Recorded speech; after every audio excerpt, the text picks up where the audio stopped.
Look at Denver right now, where you can see the snow is coming down. It has changed so much from the time that you went to bed last night to what you're seeing this morning. Over at the Eisenhower Tunnel, here's what it looks like. They're going to get some fresh powder throughout the day. A little further north near Boulder, we're really starting to see the snow pick up there. Look at those big flakes falling right in front of the camera. We want to know, we're going to check back in with Eddie, who is heading back into downtown Denver from Castle Rock. It's been a snowing morning for you guys.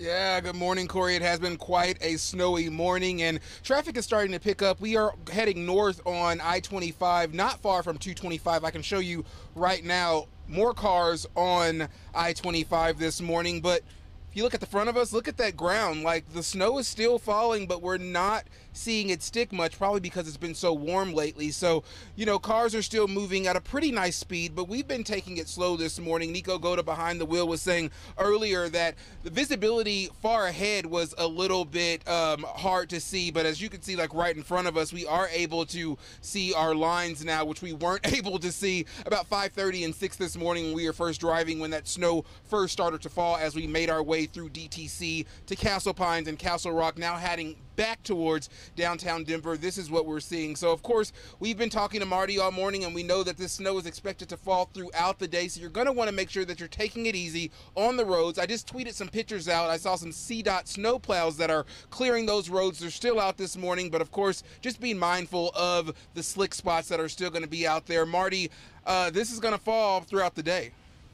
Absolutely, Eddie. And the other thing, as you were saying, it's slick not so much because it's icy, but it's slick mainly because we have just a tremendous amount of water on the streets, and your tires, especially if you don't have winter tires, your tires can get really hard and inflexible, and that makes it very difficult to grab on. We have snow sticking already in Thornton right now. Robert Bronte just sent this in to us, so some nice snow even on the sidewalk. We have a little snow going there. And Claudette Filton with another shot of snow. She sent one in the dark, this one in the light. Wow, it is piling up in Bailey right now. What do you figure? That looks like a good 4 or 5 inches of snow there.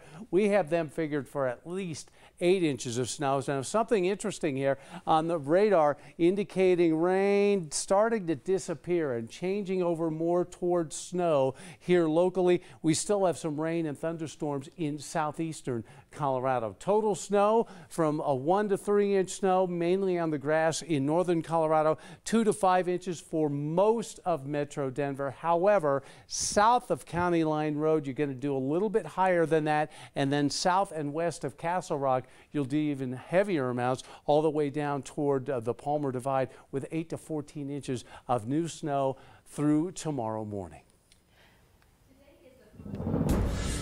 We're actually going to take a look at our drive here first before we get to Corey here in a moment. Current views across the metro area actually looking all right. It is so shocking how we have done so well with the wet driving conditions. Some areas seeing snow to the west, of course, actually sticking to the roads. We did see a rollover crash across 6 near 119. Everything is picked up there. 70 dealing with a lot of restrictions as far as chain and traction laws go, but no closures to our upper elevations either. Live view of 270 shows some light crowding near York Street. Big fat flakes turning into puddles on the ground. So while you see a lot of blue across the Metro Drive and a lot of little fender benders scattered around the city, the volume is still doing okay. And once again, while we're back open and back to normal across US 6 near 119, 70 is running dense. In fact, Corey, it looks like a lot of folks are already making their way up for an early morning of some Friday skiing. All that fresh powder. Amelia, thank you.